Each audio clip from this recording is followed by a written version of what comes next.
지난 시간들에 고들직에 숨겨진 단 하나의 의미가 죽어줄 준비를 한 모양, 또는 목숨까지 모든 걸 줄 준비를 한 모양, 그러고서 기다리는 모양이라고 했습니다.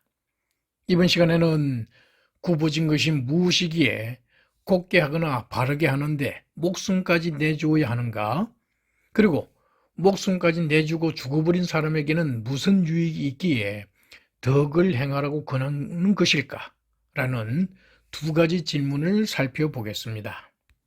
첫 번째로 생명을 바쳐서라도 바로잡아야 하는 것은 무엇일까요? 바로 생명 때문에 굽어진 것이 아니겠습니까? 에덴 동산에서 바로 그러한 일이 있었습니다. 생명의 근원이신 여호와께서 아담과 하와에게 사형을 선고하신 일이었습니다. 콘센트에서 뽑힌 플러그처럼 그 선고 이후로 생명의 근원에서 멀어진 아담과 하와는 늙고 병들고 죽어가기 시작하였습니다. 모든 것이 굽어지고 뒤틀어지기 시작한 것입니다. 우리는 그들의 후손이기 때문에 선택의 여지 없이 굽어지고 뒤틀어진 세상에서 살 수밖에 없게 된 것입니다.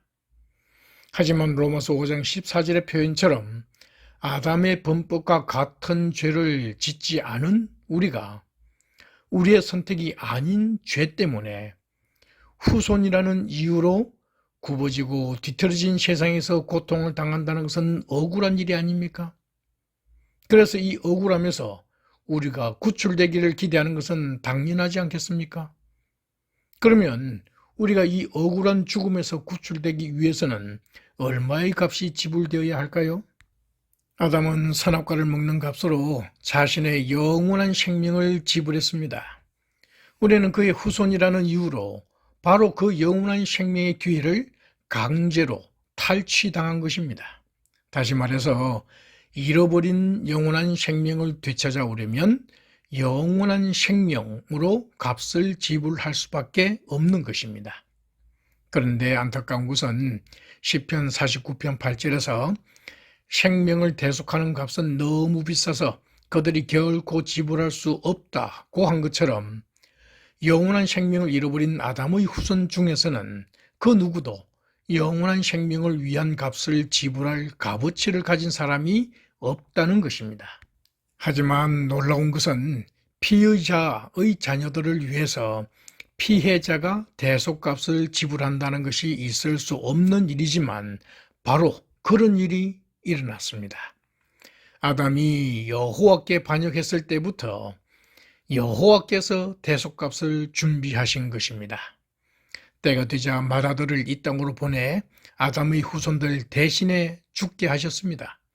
그리고 3일 후에 그 아들을 부활시키시고 1914년에는 설립된 왕국의 왕으로 앉히심으로 지금까지 굽어져 있는 모든 것들을 바로잡아서 원래 에덴의 상태로 되돌릴 준비를 갖추어 오셨던 것입니다.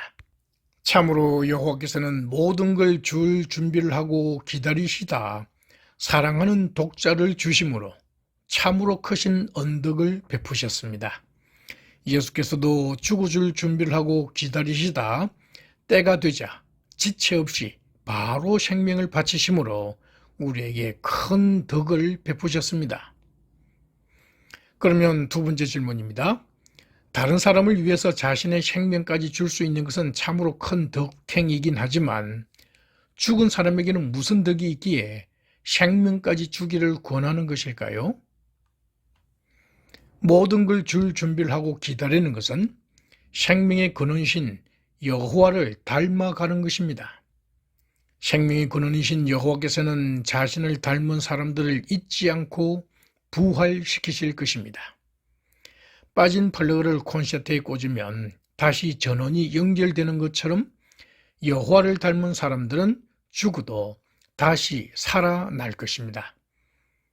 아담이 여호와를 닮기 위해서 자신의 모든 걸 줄 준비를 하고 기다리고 있었다면 애초에 플러그가 빠지는 일 자체가 없었겠죠. 그러므로 고들직을 통해서 우리는 모든 것을 바로잡는 일에는 억울하게 죽은 사람들의 부활도 포함될 것임을 추론해 볼 수 있습니다. 이러한 부활에 대한 믿음은 자신의 모든 것인 생명까지 줄, 즉 덕을 행할 용기를 갖게 하였을 것입니다. 이 고들직이라는 글자를 만든 이들은 덕을 행할 용기를 가진 사람들만의 세상을 꿈꾸지 않았을까요?